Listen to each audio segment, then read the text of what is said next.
Hello bachcho, let's see the question. The question says that RBCs are biconcave in shape and do not possess nucleus. How are these characteristics helpful in metabolism? तो इस question का की concept रहेगा हमारे पास। की concept है इस question का आरबीसी। तो आरबीसी के बारे में मेनली यहाँ पर हमसे पूछा गया है। आरबीसी को कॉमनली रेड ब्लड सेल्स और रेड ब्लड कॉर्पसल्स के नाम से जाना जाता है। तो यहाँ लिख सकते हैं इसे रेड ब्लड सेल्स या कॉर्पसल्स के नाम से इसे जाना जाता है, या फिर इसे एरिथ्रोसाइट भी कहते हैं। तो यहाँ लिखेंगे इसे एरिथ्रोसाइट के नाम से भी जाना जाता है। और ब्लड में ये मोस्ट अबंडेंट सेल्स होती हैं। तो यहाँ लिख सकते हैं ये क्या है, ये मोस्ट अबंडेंट सेल्स होती हैं, सेल्स इन ब्लड। तो ब्लड में सबसे ज्यादा काउंट्स इसी के होते हैं। और अगर इसके शेप की बात की जाए तो आरबीसी की शेप होती है बायकनकेव। तो यहाँ लिख सकते हैं ये होती है बायकनकेव, इसमें न्यूक्लियस नहीं होता है। तो यहाँ भी लिख सकते हैं इसमें no nucleus. Nucleus mature RBC में एब्सेंट होता है, नहीं होता है, ये डीजनरेट हो जाता है। तो यहाँ पर क्वेश्चन है RBCs are biconcave in shape and do not possess nucleus. How are these characteristics helpful in metabolism? तो बायकनकेव शेप होने का सबसे बड़ा बेनिफिट ये रहता है कि ये इंक्रीज कर देता है सेल का सरफेस एरिया। तो हम यहाँ कह सकते हैं इंक्रीजेस सरफेस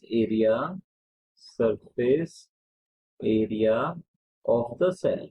तो इससे सेल का सरफेस एरिया इंक्रीज हो जाता है, जिससे कि ज्यादा से ज्यादा हीमोग्लोबिन सेल में स्टोर हो सकता है। तो हम यहाँ लिख सकते हैं more haemoglobin can be stored, more haemoglobin can be stored in cell. तो सेल में ज्यादा से ज्यादा हीमोग्लोबिन स्टोर हो सकता है, और जितना ज्यादा हीमोग्लोबिन स्टोर होगा उतनी ज्यादा ऑक्सीजन ये कैरी करेगा। बिकॉज इरिथ्रोसाइट्स या फिर आरबीसी का मेन फंक्शन होता है ट्रांसपोर्ट ऑफ, तो यहाँ लिख सकते हैं ट्रांसपोर्ट ऑफ रेस्पिरेटरी गैसेस। तो ये रेस्पिरेटरी गैसेस का ट्रांसपोर्टेशन करती है, और रेस्पिरेटरी गैसेस में सबसे ज्यादा ट्रांसपोर्टेशन ये ऑक्सीजन का करती है, और कार्बन डाइऑक्साइड का भी ट्रांसपोर्टेशन करती है। और ये जो ऑक्सीजन का ट्रांसपोर्टेशन करेगी वो ऑक्सीजन बाइंड होती है हीमोग्लोबिन के साथ। हीमोग्लोबिन एक टाइप का रेस्पिरेटरी पिगमेंट है जो कि स्टोर होता है आरबीसी में। अब अगर आरबीसी की शेप बायकनकेव है, जिससे कि सरफेस एरिया इसका इंक्रीज हो जाता है, और इससे से ज्यादा हीमोग्लोबिन स्टोर होगा, और आरबीसी ज्यादा से ज्यादा ऑक्सीजन को कैरी कर पाती है। और नेक्स्ट रहेगा इसका advantage large surface area of RBCs provides, यहाँ लिखते हैं provides more exchange of oxygen and carbon dioxide. तो ज्यादा से ज्यादा कार्बन डाइऑक्साइड एंड ऑक्सीजन का यहाँ से एक्सचेंज हो पाता है इस सरफेस एरिया के थ्रू। और अगर देखा जाए इसका एडवांटेज, तो ये नैरो स्पेस से भी इजीली पास आउट हो सकती है। तो हम यहाँ कह सकते हैं इसकी बायकनकेव शेप के कारण कैन इजीली पास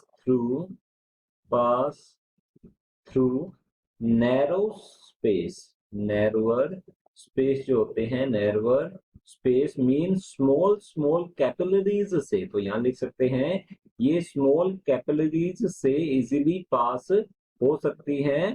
तो ये रहेंगे एडवांटेज। हमारा क्वेश्चन है RBCs are biconcave in shape and do not possess nucleus. How are these characteristics helpful in metabolism?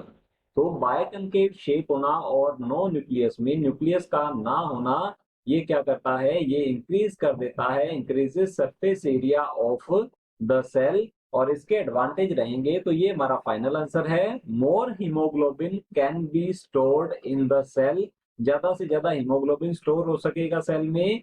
Large surface area of RBCs provides more exchange of oxygen and carbon dioxide, can easily pass through narrower spaces, mean small capillaries. Hope you understood it well. All the best. Thank you.